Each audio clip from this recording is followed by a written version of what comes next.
ஈரோடு மாவட்டம் சத்தியமங்கலத்தில் தேர்தல் பறக்கும் படையினர் வாகன சோதனையில் மருத்துவமனைக்கு சென்று கொண்டவர்களிடமிருந்து 47,000 ரூபாய் ரொக்க பணத்தை பறிமுதல் செய்தனர்.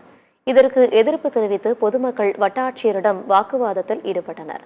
தேர்தல் ஆணையமே 50,000 ரூபாய் கொண்டு செல்லலாம் என்று தெரிவித்துள்ள நிலையில் மருத்துவமனைக்கு செல்பவர்களிடம் ஏன் 47,000 ரூபாய் பணத்தை பறிமுதல் செய்கிறீர்கள் என்று பொதுமக்கள் கேள்வி எழுப்பினர். அந்த காட்சிகளை தற்போது பார்க்கலாம். நிறைய வேலை இருக்குதுன்னா அப்ப எங்களுக்கு எல்லாம் வேலை இல்லைங்களா? ஹாஸ்பிட்டலுக்கு ஒரு 47,000 ரூபாய் எடுத்துட்டு போக முடியாதுங்கிறீங்க. எப்படிங்க சார் எடுத்துட்டு போகாம இருக்கிறது? சரி 50,000 ரூபாய்க்கு இதுலயே சொல்றாங்க, செய்தியிலேயே சொல்றாங்க. அப்புறம் ஏன் சார் 50,000 ரூபாய் விட மாட்டேங்கிறீங்க?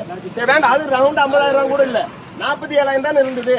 அதைக்கு தானே புடிச்சீங்க. நீங்க வேற 47,000 ரூபாய் கேள்றீங்க. அந்த 47,000 ரூபாய் எடுத்துட்டு போக கூடாதுன்னு சொல்றீங்கல்ல, அதுக்கு ஏதாவது அந்த ஜியோ கொடுங்க. அந்த ஜியோ கொடுங்க போதும், எங்களுக்கு வேற எதுவுமே வேண்டாம். எங்க பணத்தை வந்து நாங்க எலெக்ஷன் முடிஞ்சு கூட வாங்கிக்கிறோம் சார். நீங்களே 50,000 ரூபாய் கொண்டு போகணும்னு சொல்றீங்க. அப்ப ஒரு 500,000 கூட ஜோபில் வைக்க கூடாதுங்களா? சாவி யாருக்கிட்ட மாப்ள? சாவி கொடு.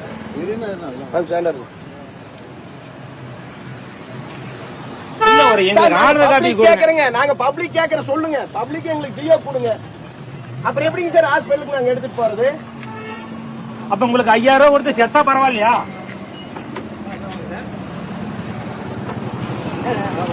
சார் ஒரு 47,000 ரூபாய்க்கு நீங்க வந்து ஏன் குடிக்கிறீங்க? 50,000 ரூபாய் நீங்களே சொல்றீங்க, கவர்மெண்டே சொல்லுது 50,000 ரூபாய். மறுபடியும் 47,000 ரூபாய்க்கு நீங்க கொடுத்து வச்சிருக்கீங்க.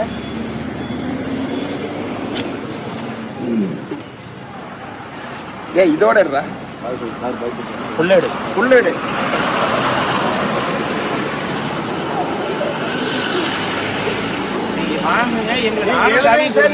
நாங்க லட்சக்கணக்கான 10 லட்சம் கொண்டு வந்தோமா, 20 லட்சம் கொண்டு வந்தோமா? ஹாஸ்பிட்டலுக்கு எப்படிங்க சார் எடுத்து போறது?